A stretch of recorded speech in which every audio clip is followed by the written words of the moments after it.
Bharatiya Janata party की दो गंदी आदतें हैं। एक गंदी आदत ये है कि सबसे पहले, चलो ये भी छोड़िए, आप ये देखिए कि एक षड्यंत्र रच रहे हैं। पहले इन्होंने क्या किया कि झुग्गी वासियों को उजाड़ा, जो हमारे सबसे कमजोर तबका है, उनके घर रोजगार छीन लिए। अब ये लोग क्या कर रहे हैं, संविधान बदलने की कोशिश कर रहे हैं। संविधान बदलने से क्या होगा? सबसे पहले जो संविधान हमें अधिकार देता है, बाबा साहेब अम्बेडकर जी द्वारा लिखे गए संविधान में हमें सम्मानजनक जीवन जीने का अधिकार मिला है। हमें सबको समानता से देखने का, चाहे आप किसी जाति से आए, किसी धर्म से आए, सबको आदर करने का, सबको अधिकार देने का जो हमें अधिकार है हमारे पास, वो छीनना चाह रहे हैं लोग। तो ये सबसे पहले उन्होंने घर रोजगार छीने। अब ये सेक्युलरिज्म और सोशलिज्म जैसे शब्द हटाना चाहते हैं।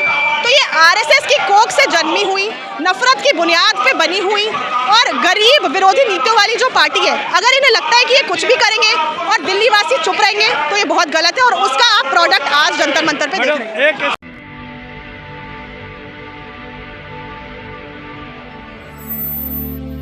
जय भीम, मैं मेवालाल। आज मैं जंतर मंतर पे आया हूँ ये देखने के लिए कि यहाँ भारी संख्या में जनता आई है। तो किस लिए आई है? हमारे पास मैडम है, इनसे पूछूंगा इनका परिचय क्या है। मैडम, परिचय क्या आपका? मैं आम आदमी पार्टी की कार्यकर्ता हूँ। नाम क्या है? ईशना गुप्ता। मैडम, यहाँ पर आने का कारण क्या है? देखिए, आप पूरे जंतर मंतर में एक चक्कर लगाएंगे तो आपको दिख जाएगा कि कितनी बड़ी तादाद में आज लोग हमारे साथ आए हैं।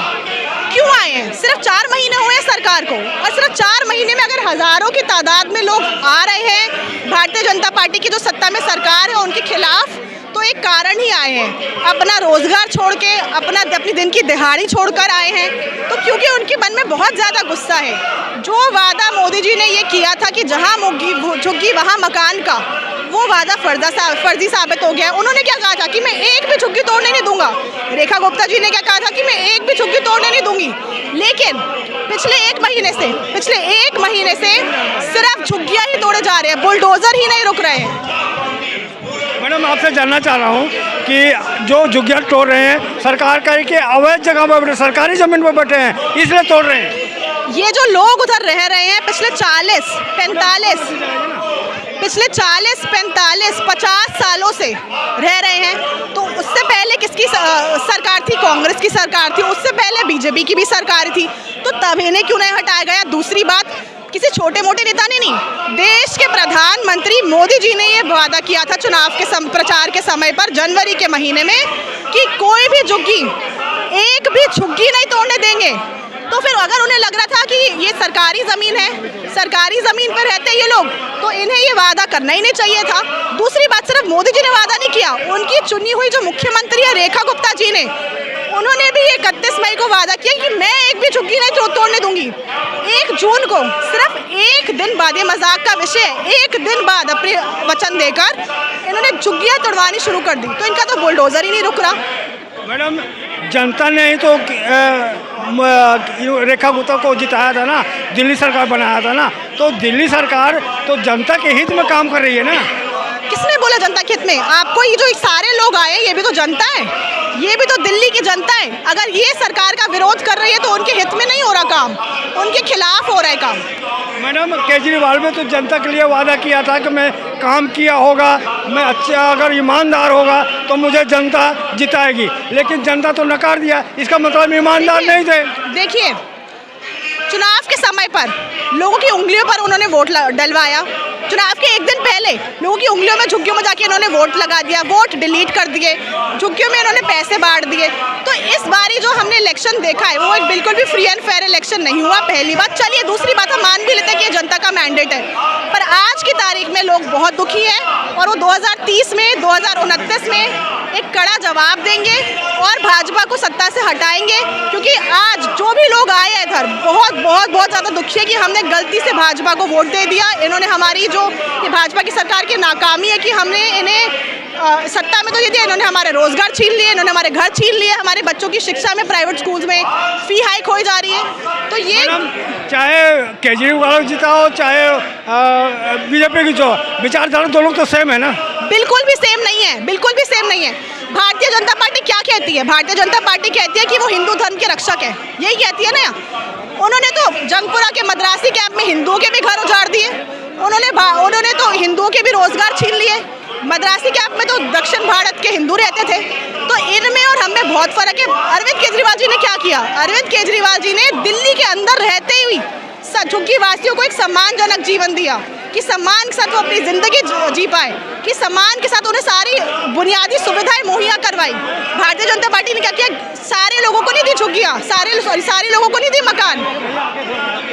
उन्होंने क्या किया कि जितने भी गिने चुने लोगों को मकान दिए, वो नरेला में दिए, वो दिल्ली के बॉर्डर में दिए। उधर भी बुनियादी सुविधाएं नहीं है, बुनियादी सुविधाएं भी भूल जाए। तो अगर कोई इंसान इधर रहता है, इधर पैसे कमा रहा है, तो उसका सारे पैसे तो ट्रैवल में चले जाएंगे, आने जाने में चले जाएंगे, तो वो बेचारा क्या खाएगा, क्या कमाएगा? मैडम मैं आपसे रोक रहा हूँ सॉरी इसके लिए। केजरीवाल ने भी तो जनता के लिए कोई रोजगार को तो व्यवस्था किया नहीं, उनके समय भी लोग बेरोजगार थे, आज भी बेरोजगार है। आप ये बताइए, अरविंद केजरीवाल जी के टाइम पर कौन सी झुग्गी टूटी? अरविंद केजरीवाल ने झुग्गी में कौन रहता है? झुग्गी में सबसे कमजोर तबके का इंसान रहता है। उन्हीं के बच्चों के लिए अच्छे स्कूल करे, उन्हीं के बच्चों के लिए मोहल्ला क्लिनिक बनाए, उन्हीं के घरों में 200 यूनिट फ्री बिजली दी, पानी दिया। तो ये कहना कि अरविंद केजरीवाल जी और मोदी जी ने जो काम किया उसमें सिमिलैरिटी है, ये एक बहुत गलत चीज़ है। क्योंकि अरविंद केजरीवाल जी ने पिछले 10 साल में एक काम की राजनीति की है, एक बदलाव की राजनीति की है और एक सबसे कमज़ोर तबके को एम्पावर किया है। मैडम कहा जाता है कि केजरीवाल ईमानदार थे, लेकिन जब वो बीजेपी आई जगह जगह इनका कमियां ढूंढ रही है। स्कूल करे बहुत शानदार स्कूल थे, अब बीजेपी दिखा रही है कि स्कूलों में टॉयलेट नहीं है, स्कूलों में सही उसका रख रखाव नहीं है। अब तो पोल खुल रहा है ना केजरीवाल का। आप मुझे वीडियो दिखा दीजिए, आप मुझे फोटो दिखा दीजिए, आप मुझे ये दिखा दीजिए, आप स्कूल ऑफ स्पेशल एक्सीलेंस में गए हैं, आपने उन बच्चों से बात की है जो IIT JEE का एग्जाम दे रहे हैं, आपने उन बच्चों से बात की है जो आज डॉक्टर इंजीनियर बन गए हैं। ये सब केजरीवाल जी के शासन में ही उनके स्कूलों से बाहर निकले हैं। मैंने खुद एज अ सोशल वर्कर और एज अ वॉलंटियर सरकारी स्कूलों में काम किया है। मैं जानती हूँ कि बच्चों में कितना कॉन्फिडेंस आया है, करिकुलम्स कितने बेटर हुए हैं, क्वालिटी एजुकेशन कितना बेटर हुआ है, इंफ्रास्ट्रक्चर कितना बेटर हुआ है। तो सोशल मीडिया और ट्विटर और PR के माध्यम से जो आप सुनते हैं वो फर्जी है। और मैं चाहूँगी सबसे अपील करना कि टीवी देखना बंद कर दें। आजकल टीवी के माध्यम से आपको बहुत ही मैडम एक लास्ट सवाल आपसे पूछ रहा हूँ। अभी बीजेपी कर रही है जो संविधान का वो प्रस्तावना है, उसमें से धर्मनिरपेक्ष और समाजवाद निकाल देना चाहिए, इसे हिंदू राष्ट्र बनने में रुकावट आ रही है। क्या मानना है आपका? भारतीय जनता पार्टी की 2 गंदी आदतें हैं। एक गंदी आदत ये है कि सबसे पहले, चलो ये भी छोड़िए, आप ये देखिए कि एक षड्यंत्र रच रहे हैं। पहले इन्होंने क्या किया कि झुग्गी वासियों को उजाड़ा, जो हमारे सबसे कमजोर तबका है, उनके घर रोजगार छीन लिए। अब ये लोग क्या कर रहे हैं? संविधान बदलने की कोशिश कर रहे हैं। संविधान बदलने से क्या होगा? सबसे पहले जो संविधान हमें अधिकार देता है, बाबा साहेब अम्बेडकर जी द्वारा लिखे गए संविधान में हमें सम्मानजनक जीवन जीने का अधिकार मिला है।